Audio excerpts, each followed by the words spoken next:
My name is Chris Scott. I play in a band called Bearcubbin, which is an instrumental band.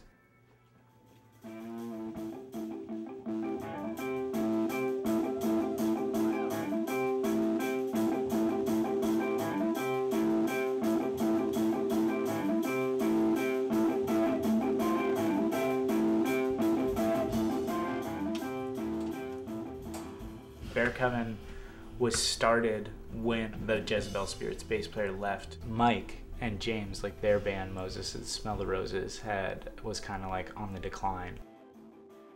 Moses had a show, and the keyboard player and the guitar player couldn't play. So they asked me to fill in as the guitar player and the keyboard player. And I was like, yeah, totally. And so we decided to write 45 minutes of music, and we ended up doing it pretty seamlessly, and it was really fun to be like at the helm of my own like musical creation.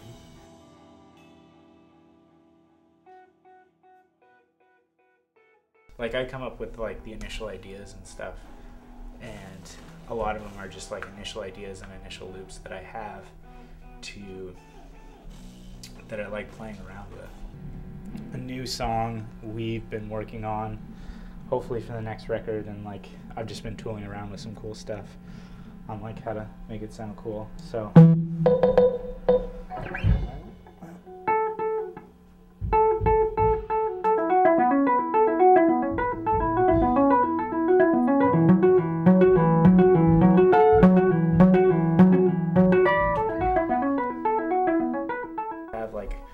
ideas that I have for the Jezebel Spirit that are a little bit more serious and a little bit can be like open-ended to the point where they can be interpreted by a bunch of musicians and they can be changed, and there are room for growth. And then there are ideas for Bearcubbin which are pretty, not so much set in stone, but they're pretty concrete on what I want to happen. Mm-hmm.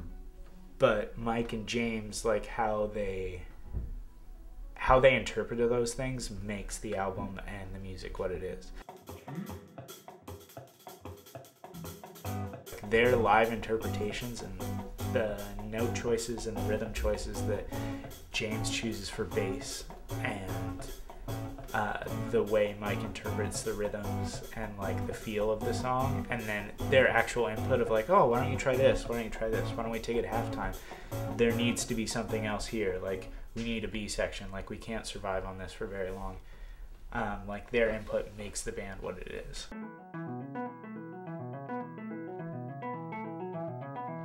I put a lot of work into it because, like, a lot of the work kind of falls on me to do. Like, I'm really interested in doing album artwork. That was actually accidental art, and that was what I painted the Bearcubbin CDs on. This was actually meant to be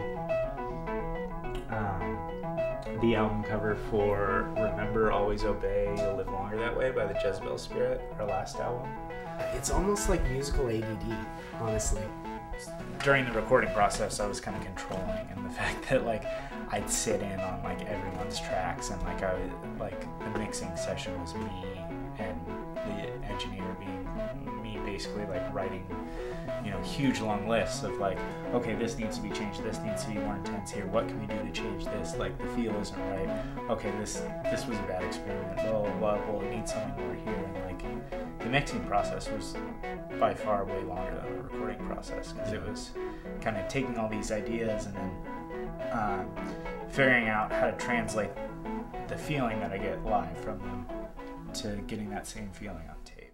And then from there, that's really where Mike and James really take in, because they bring the ideas of transitions and how to basically make the song flow as a song instead of like the series of these like kind of electronic clockwork loops.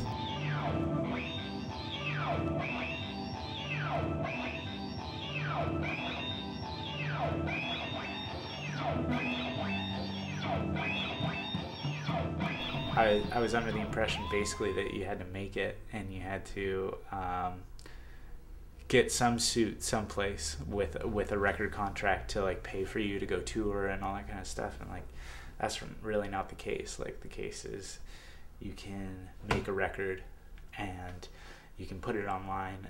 If people, you know, you can put the music out there, And if people want it, they're gonna want it. And you know, honestly, like I've made like a ton of these, and I've given most of them away, and it's not really that big of a deal. But the fact of the matter is, like, having people email me or having people talk to me and be like, oh, you made a really cool record, I'd like to play with you live. Like, that's the biggest thing for me. Like, this is my hobby. This is something I love to do, just like painting. And it's not something that I think is ever going to pay the bills. And it doesn't have to.